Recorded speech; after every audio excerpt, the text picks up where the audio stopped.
Hello, everybody. A very warm welcome along to Sportsbet TV with me, Paul Alster. A slightly changed location at the last minute for you, but here with my video bulletin on Friday evening at 5:30, looking ahead to Saturday, the 15th of July, where I have two free selections for you, one at Ascot and one at Newmarket.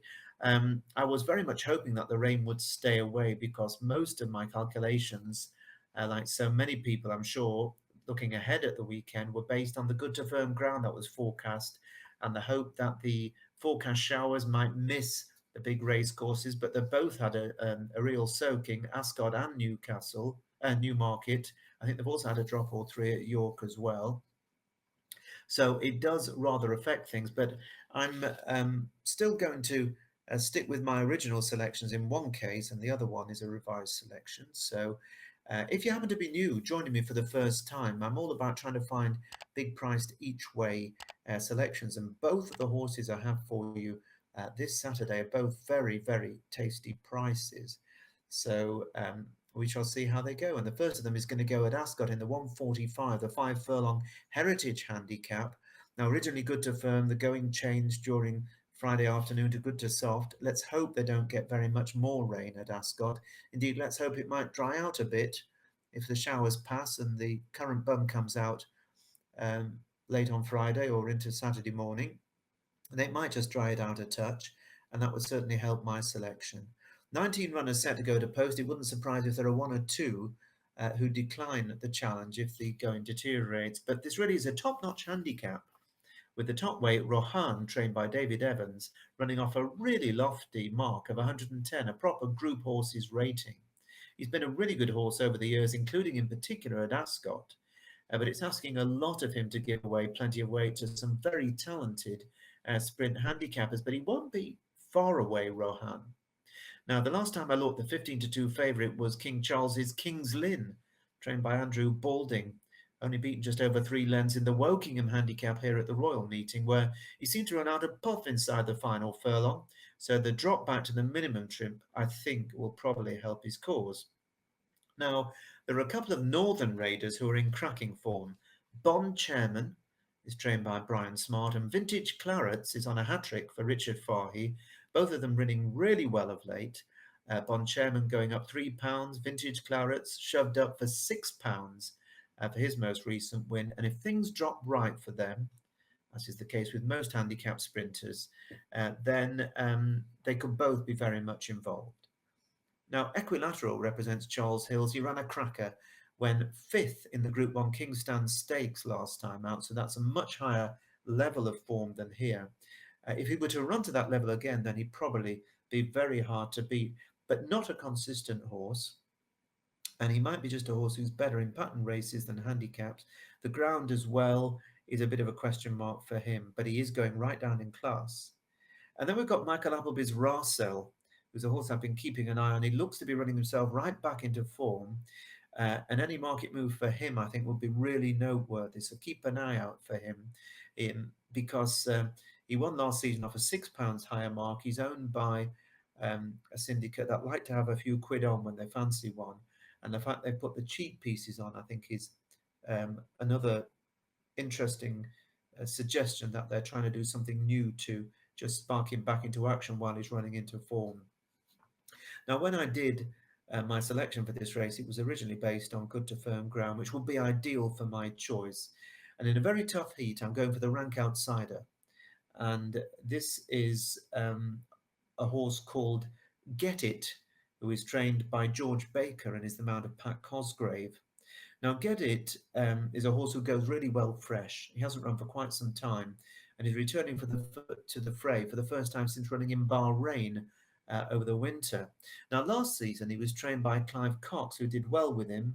He won 3 times with him in all, including twice last season, winning at Bath off 87 and Windsor off 90. Now, both of those wins came on good to firm ground.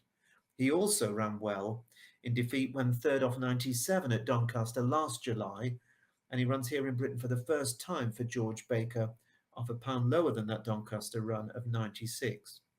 Now, this isn't his first run for the George Baker yard because the gelded son of Twilight Sun had 3 runs out in Bahrain. George tends to take a number of horses, his better horses, out to Bahrain to compete for very good prize money there through the winter.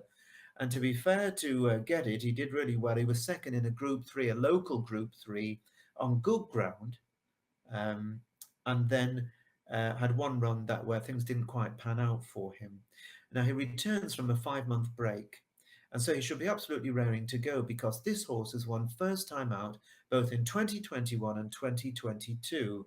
Um, and the other thing that I liked about him is that he's got both King's Lynn and Bond Chairman, two horses who were very strongly fancied, drawn next to him in the high stalls, 19 and 18. He's in 17. So I think that will help to have two of the market principals right next to him.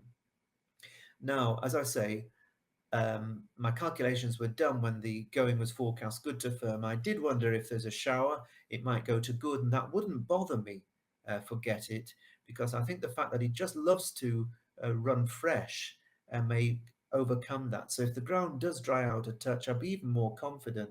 Originally, 33 to 1 each way for 5 places. I've just seen now that he's out to 40 to 1. 40 to 1 with a couple of firms each way for 5 places. And so Get It is my choice. Any drying of the ground will really help him. But I'm just hopeful that despite the changing conditions, he's going to run very well indeed.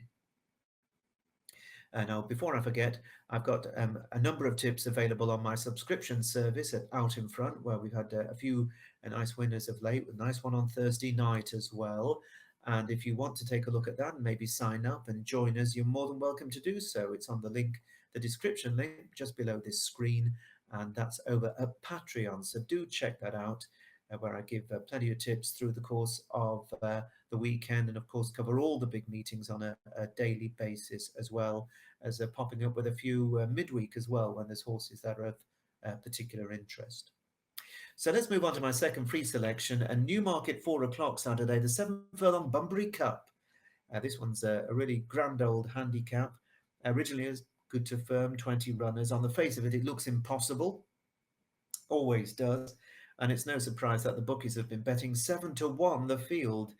They've all got a chance, let's put it that way, if things go their way. And rather than rattle through loads and loads of them, I'm just going to come to my shortlist. Now, I've got to be honest, my shortlist has changed because I've taken into account the change of the ground. But you've got to think that Bless Him, who won the race last year, would go very well indeed for David Simcock. He won off 101 last year. He's £2 higher this year. And even though he's a 9-year-old, he's holding his form tremendously well. And he ran a big race last time out in the Royal Hunt Cup over a mile when he was 5th of the 30 runners. Now, the ideal thing for Bless Him is a really strong run 7 furlong handicap, preferably at Newmarket on the July course. That's what he's going to get. I'm not sure that the softening ground is going to be a bonus for him. It might make him a little less likely, but he won't be far away, I don't think. Now, another one that you can give a proper chance to here is Eve Johnson Horton's 3-year-old, Streets of Gold. It's never easy for a 3-year-old to take on these very good seasoned handicappers. And indeed, we haven't had a 3-year-old winner of this race since Ho Leng won for Linda Perrott, believe it or not, back in 1998, 25 years ago. That said, I don't know how many 3-year-olds have actually run in the race, but anyway, the stats certainly suggest that being a 3-year-old is not an advantage. But this horse, Streets of Gold, is tough as teak, won multiple juvenile races last season, and ran an absolute corker to be third in the Group 3 Jersey Stakes at Royal Ascot last time out. He's better than a handicapper. His mark of 105, I think, does reflect that, and I expect him to put up another big run against the older horses. Again, the changing ground, not probably ideal for him. Now, I'll be very honest with you and put my cards on the table that my choice for this race originally was Cruyff Turn, trained by Tim Easterby in the mount of David Allen, because this is a horse I think would have had everything going for him if the rain had stayed away. He's looking for his 8th career victory.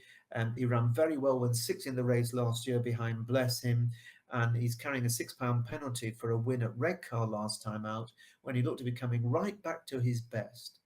But I am worried that the rain will rather undermine his chances, and because of that, I've decided to turn my attention to another horse, and one that will handle conditions, especially if there's any more rain.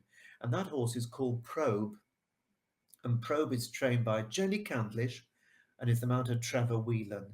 Now, Probe has done really well for Jenny Candlish over the last 12 months or so, and won in Ireland for its previous handler. On soft ground, won it up to a mile. Indeed, I think even ran well or won at 9 furlongs. So will stay, will handle the ground, has had a couple of good victories this season, and certainly hasn't been disgraced in defeat in its last few runs. It's run better than its finishing position suggests. And now that the ground has eased, all of a sudden, despite a rising handicap mark, I think Probe comes right back into this. And so, after giving it quite some consideration and being reluctant to um, desert Cruyff Turn, I have decided that given the easing in the ground, Probe probably has a slightly better chance than Cruyff Turn, and he's my selection and is offered at 20 to 1 each way. And if you can get that, I'd imagine that bookies will be paying 5 places at least. Do shop around. So it is Probe in the Bunbury Cup at 20s, and get it, especially if the ground dries up at all from the good to soft, at 40 to 1 each way in the Heritage Handicap at Ascot, the 145. So those are my two for this Saturday, both very big prices. It would be nice to see them run well. It's not easy tipping at big odds in these particularly competitive handicaps, but I like to have a crack at them. And as I'm sure those of you that have followed me for the last few years know that I do have a record of popping up with some very nice price winners and overall showing a profit. And it would be nice if these two give us a proper run for our money on Saturday. Whatever happens, I'll be back same time next week, and I hope you'll join me. Stay dry, and let's hope the going dries out at all the courses tomorrow. Bye bye for now.